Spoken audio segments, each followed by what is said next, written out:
மாணவர்களே, ஆதியாகமம் 37:36 யாக்கோபு தன் குமாரனுக்காக அநேக நாள் துக்கித்துக் கொண்டிருந்தான். ஏனென்றால் யோசேப்பின் சகோதரர்கள் யோசேப்பை இஸ்மவேலரிடம் விட்டுவிட்டு யோசேப்பின் பலவர்ண அங்கியை ஆட்டு இரத்தத்தில் தோய்த்து அதை யாக்கோபிடம் கொடுத்து, இது உம்முடைய குமாரனுடைய அங்கிதானே என்று கேட்டனர்.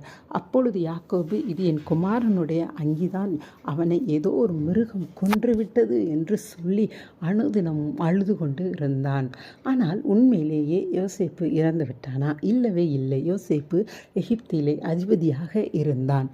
ஆனால் யாக்கோபோ தவறான தகவல்களால் தினமும் வருந்தி கொண்டு இருந்தார். இன்றைக்கும் நாமும் சில தவறான எண்ணங்களை சிந்தித்து கொண்டு நம்மை குறித்து நம்ம குடும்பத்தை கொண்டு கவலைப்பட்டு கொண்டு இருக்கிறோம். ஆனால் யோசேப்பை போலவே கடவுளும் நம்மை குறித்து நல்ல திட்டங்களை நல்ல நோக்கங்களை வைத்துள்ளார்.